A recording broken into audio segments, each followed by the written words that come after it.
Hello and welcome to the Cash News Podcast, your go-to source for informative conversations about all things cash and currency.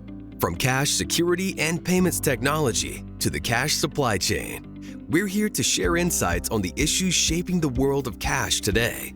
Join your hosts, Tom Meehan, Sean Ferrari, and Brad Moody as they dive into the latest trends, strategies, and technology.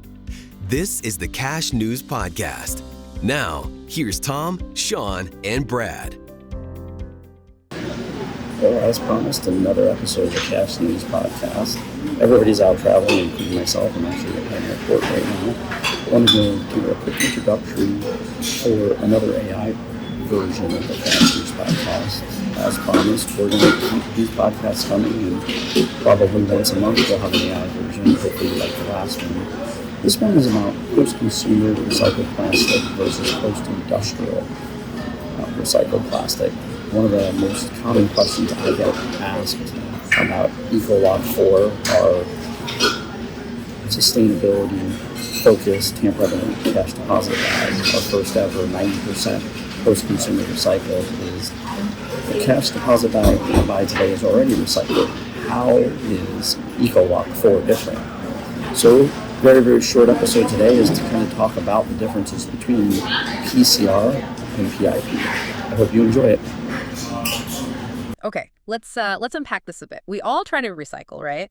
You toss that bottle or box in the bin. You feel like you're doing your part, contributing. Exactly. But like, what happens next? Or even, where does the recycled stuff in new products actually come from? Because, well, it turns out not all recycled is created equal. It's not all the same journey for that material. So today, we're doing a deep dive using the sources you sent over.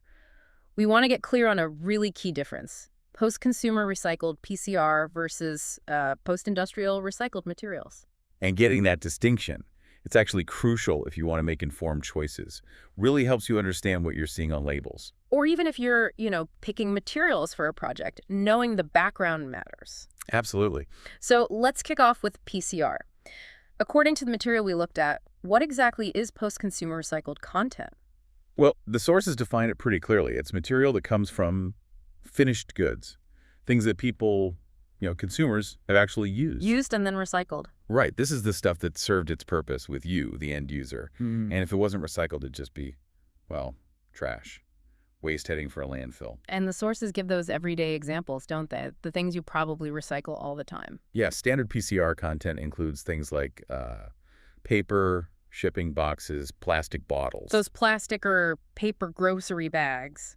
Aluminum cans. Exactly. It's all recovered through those familiar recycling programs we use at home or work. Okay, so that makes sense. That's PCR. But then the sources bring up this other category, post-industrial material. What's that about? Right, post-industrial. This is different. It's material that's generated during the manufacturing process itself, or fabrication. So like before a product is even finished? Pretty much. It often hasn't even left the factory floor. And the examples are helpful here.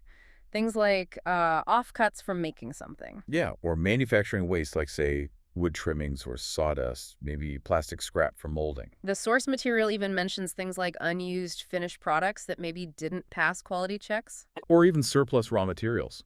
Think extra plastic pellets that just weren't used in that production run. So the interesting thing here, based on the source, is that this stuff might never have actually been bought or used by a consumer. That's the key. And often it can be recycled right there, sometimes without needing the same intense cleaning or sorting as the stuff from our home recycling bins. Which is why the sources sometimes call it pre-consumer waste, right? It's reverted before it gets to us. Exactly, pre-consumer. So the main difference seems pretty stark then. PCR is after you use it. Post-industrial is before it even reaches you. That's the core distinction. And the sources suggest this matters because things like, purity and consistency of the material can be different. Post-industrial scrap might be cleaner, more uniform. Makes sense. Factory scrap versus mixed household recycling. Okay, but the sources also point out that using both types is beneficial, yeah. Oh, absolutely. The upsides are significant, regardless of the type. First big one, reducing waste. Less stuff going into landfills. Always a plus. And the energy savings. Huge. The sources emphasize this. You avoid having to make materials from scratch from virgin resources, and that takes a whole lot more energy. So recycled content saves energy. And there was another point particularly for the post-industrial stuff? Something about cost. Yeah, the sources mention that. A lot of that post-industrial scrap can often be reused internally, sometimes multiple times. So for a manufacturer, it can actually be more cost-effective than buying brand new raw materials every single time. Okay, so bringing this all back, what does this mean for you, the listener?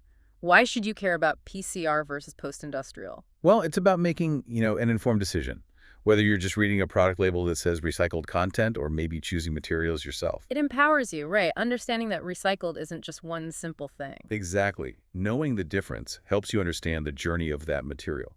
It helps you figure out if your choice aligns better with, say, supporting consumer recycling programs specifically, or maybe prioritizing the efficiency of using factory scrap. It gives more context to the sustainability claims. And it helps appreciate how both routes contribute to reducing waste and saving those energy resources we talked about, just in slightly different ways. So next time you encounter something labeled recycled, you kind of have a new lens.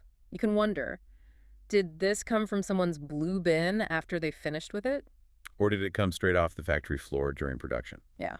And that really brings up a final thought, drawing from the sources, thinking about that whole life cycle. It does, considering the entire journey, from making the material to how it gets used and then where it goes, that PCR path or the post-industrial path.